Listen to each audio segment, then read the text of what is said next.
Ever stop to think about how much our lives are intertwined with the folks south of the border? We share the longest undefended border in the world, a deep cultural connection, and an economy that hums like a well-oiled machine, partly thanks to NAFTA, now USMCA. But what happens when that machine starts sputtering? Not because of anything we've done, but because of decisions made in Washington. Specifically, decisions involving sanctions. Economic sticks wielded by the U.S. against other countries. It's easy to think, well, that's their business. But the reality is, those actions can ripple northward, affecting everything from the price of groceries to the stability of our own industries. We often hear about sanctions in the news, aimed at countries far away with complex geopolitical reasons behind them.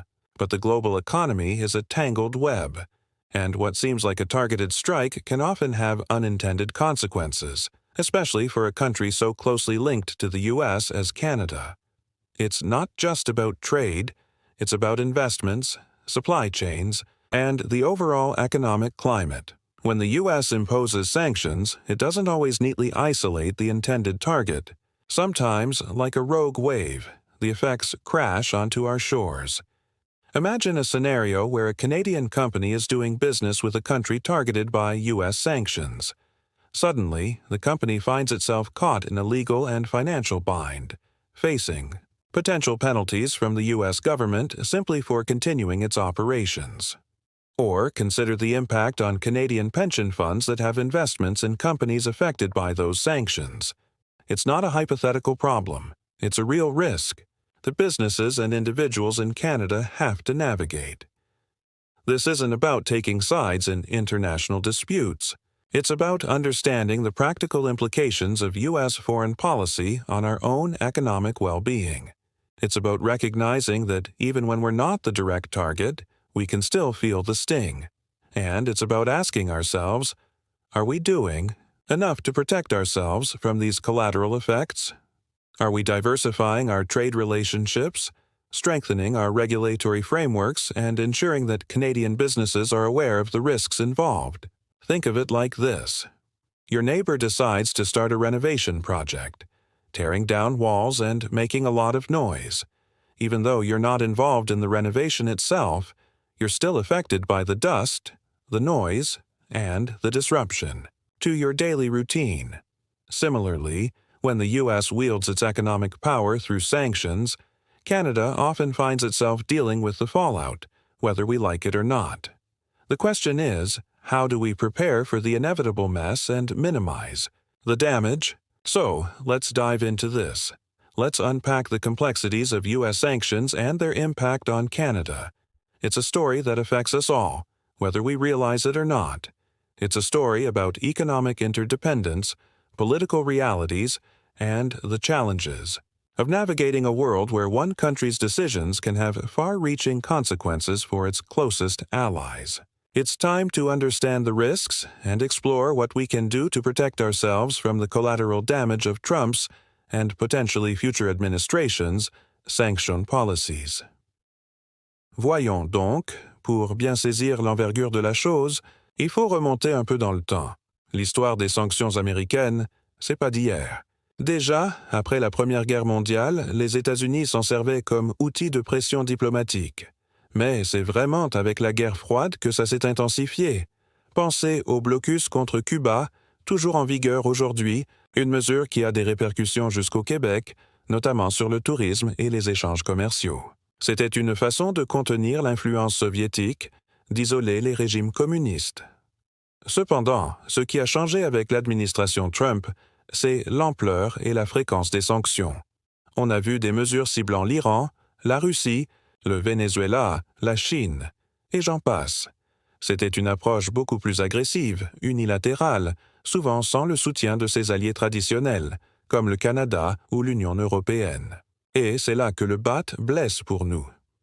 Nos entreprises, elles, sont prises entre l'arbre et l'écorce. Elles doivent respecter les lois canadiennes, mais aussi composer avec la menace de sanctions américaines si elles font affaire avec des pays ou des entités visées par Washington. C'est un véritable casse-tête juridique et commercial. Imaginez une PME québécoise qui exporte des composantes électroniques. Si un client à l'étranger est placé sur la liste noire américaine, soudainement, cette PME risque de perdre son accès au marché américain, un marché crucial pour sa survie. Puis encore, l'extraterritorialité des lois américaines, c'est-à-dire leur application au-delà des frontières américaines, est un concept qui inquiète beaucoup ici. Ça signifie que les États-Unis s'arrogent le droit de punir des entreprises ou des individus qui ne sont même pas américains, simplement parce qu'ils ont des liens avec le système financier américain ou qu'ils utilisent le dollar américain dans leurs transactions. C'est comme si ton voisin te disait quoi faire dans ta propre maison, sous prétexte qu'il t'a déjà prêté un outil. Cela dit, il faut nuancer. Le Canada n'est pas complètement démuni. On a nos propres lois et règlements pour contrer l'extraterritorialité comme la loi sur les mesures extraterritoriales. Mais la réalité, c'est que le pouvoir économique des États-Unis est tellement grand que c'est difficile de résister à la pression. Nos banques, par exemple, ont peur de perdre leur accès au marché américain si elles ne respectent pas les sanctions américaines. Donc, en bout de ligne, on se retrouve avec une situation où les entreprises canadiennes doivent évaluer très attentivement les risques associés à leurs activités internationales. Elles doivent faire preuve de diligence raisonnable, consulter des avocats spécialisés et parfois même renoncer à des occasions d'affaires lucratives pour éviter de se mettre à dos l'oncle Sam. C'est un fardeau administratif et financier considérable qui peut freiner la croissance et l'innovation. Et ça, c'est sans parler de l'incertitude que ça crée, un climat peu propice aux investissements et à la planification à long terme. Right then, after mulling over all of that, we're starting to see how these seemingly disparate pieces fit together like a well-worn jigsaw puzzle, aren't we? It's not just about dollars and cents, though that's certainly a big part of it. It's about the subtle dance between national sovereignty and economic realities, a pas de deux where Canada's often got to follow the lead of its much bigger partner. We've seen how decisions made in Washington, sometimes with little regard for their northern neighbor, can send ripples through our own economy, impacting businesses big and small, and even the investments that secure our futures. It's like trying to navigate a canoe through a river with some seriously unpredictable rapids, eh? You can chart your course, plan your route, but you're always at the mercy of the current, and sometimes those currents are being stirred up by someone else entirely. And while we've got our own paddle, our own sense of direction, the sheer force of the river can be overwhelming. It kinda makes you wonder, doesn't it? How much control we really have over our own destiny when we're so closely tied to a country that operates on such a different scale. Reflecting on this journey so far, it becomes clear that this isn't just some abstract economic theory. It's about real people, real jobs, real communities that are affected by these policies. It's about the farmer in Saskatchewan who suddenly finds his export market drying up, or the tech startup in Waterloo that has to navigate a labyrinth of regulations just to do business internationally. These aren't just numbers on a spreadsheet. They're the stories of Canadians trying to make a living in an increasingly complex world. And that's where the real challenge lies, eh? It's not enough to simply understand the problem. We gotta figure out how to navigate it, how to build a bit of resilience into our system so that we're not so vulnerable to the whims of a foreign power. It's about finding ways to diversify our economy, to strengthen our own regulatory frameworks, and to ensure that Canadian businesses have the tools and the knowledge they need to compete on a global stage, even when the playing field is tilted against them. So, as we pivot towards the final reflection, let's consider the long game. This isn't just about reacting to the latest headline or the latest tweet from south of the border. It's about building a more sustainable, more independent, and more prosperous Canada for the future.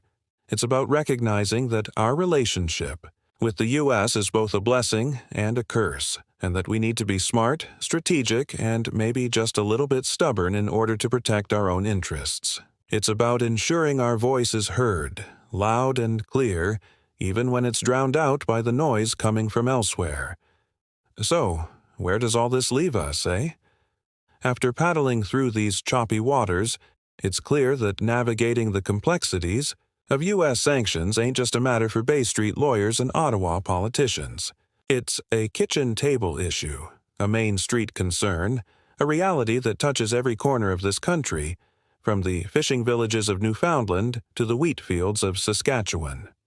We've seen how these decisions, made thousands of miles away, can ripple through our economy, affecting our jobs, our investments, and our way of life. But here's the thing, folks. We're not powerless. We're not just some little boat getting tossed around in the wake of a much bigger ship. We're Canada, after all, and we've got a history of charting our own course, of standing up for what we believe in, even when it's not the easiest path. And that's exactly what we need to do now. This isn't about picking a fight with our neighbors to the south. It's about being smart, being strategic, and being unapologetically Canadian.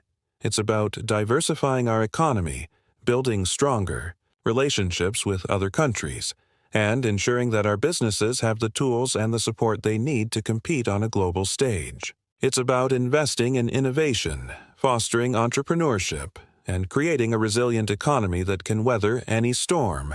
And maybe, just maybe, it's also about having a good, honest chat with our American friends. Not a shouting match, but a real conversation about the unintended consequences of their actions, about the importance of respecting our sovereignty, and about the value of a strong, stable, and prosperous Canada for both of our countries. It's about reminding them that we're not just a trading partner. We're a friend, an ally, and a neighbor who deserves to be treated with respect.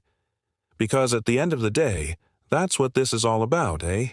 It's about protecting our interests, defending our values, and building a better future for ourselves and for generations to come. It's about ensuring that Canada remains a strong, independent, and prosperous nation, no matter what challenges come our way. And that, my friends, is a goal worth fighting for. The true practice begins now, not just in understanding the complexities, but in actively shaping a more resilient and independent future for Canada. It's time to roll up our sleeves and get to work.